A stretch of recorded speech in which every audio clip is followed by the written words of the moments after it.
A German baron named Karl von Drais made the first major development when he created a steerable, two-wheeled contraption in 1817.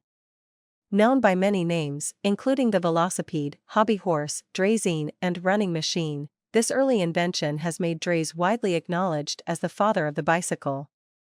But the bicycle as we know it today evolved in the 19th century thanks to the work of several different inventors. While Drais's velocipede only enjoyed a brief stint in the spotlight before falling out of fashion, poet John Keats derided it as the nothing of the day. His early version continued to be improved upon across Europe. Beginning in the 1860s, several different French inventors, including Pierre Lallement, Pierre Michaud, and Ernest Michaud, developed prototypes with pedals attached to the front wheel.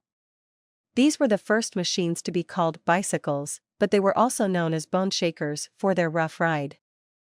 In hopes of adding stability, inventors such as Eugene Meyer and James Starley later introduced new models that sported an oversized front wheel. Dubbed penny farthings or ordinaries, these oddly shaped machines became all the rage during the 1870s and 1880s, and helped give rise to the first bicycle clubs and competitive races. Beginning in 1884, an Englishman named Thomas Stevens famously rode a high-wheeler bike on a journey around the globe.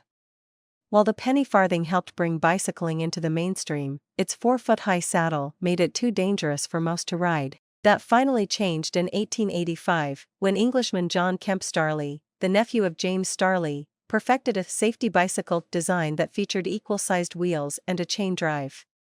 New developments in brakes and tires followed shortly, establishing a basic template for what would become the modern bicycle. Interest in the two-wheeled machines exploded, and by the 1890s, Europe and the United States were in the midst of a bike craze. A New York Times article from 1896 gushed that the bicycle promises a splendid extension of personal power and freedom, scarcely inferior to what wings would give. Timeline of the bicycle history: 1818, the dandy horse or running machine invented by Karl von Drais. This contraption was propelled by the rider pushing himself along with his feet on the ground. Lacking pedals, a steering mechanism and brakes, it was difficult and even dangerous to maneuver. 1850, first three-wheeler, allowing for a more stable ride. 1860, first true bicycle invented by Ernest Michaud and Pierre Lallement, known as the velocipede. 1861 included crank and pedals, but not yet brakes, resulting in many dangerous headers.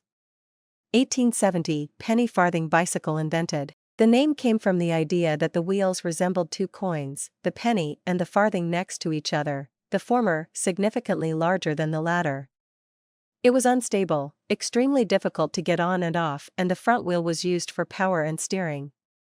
Considering, it was not an ideal or efficient machine. 1885, safety bicycle invented by John Kemp Starley, characterized by two wheels of the same size, and a rear wheel connected and driven by a chain. This made for a more efficient bicycle that could use smaller wheels. This invention was named for the obvious reason that it was safer than the penny farthing because of the lower center of gravity. 1903, internal hub gears invented. 1920, the kids' bike invented. This design, weighing in at around 65 pounds, mimicked aspects of the motor vehicle as the automobile became more desirable than bikes. 1930, Schwinn adds spring fork and fat tire to handle the abuse of teenage boys. This later became the preliminary design for the mountain bike. 2000, electric bike. 2000, solar-powered bike, designed by Miroslav Miljevic to include a solar-powered battery.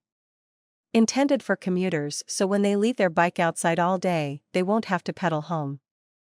Alright, that's all for today's video. If you enjoyed it, don't forget to hit that like button, subscribe, and click the bell so you never miss an upload. If you have any thoughts or questions, drop them in the comments below. I'd love to hear from you. Thanks for watching, and I'll see you in the next one. Stay awesome.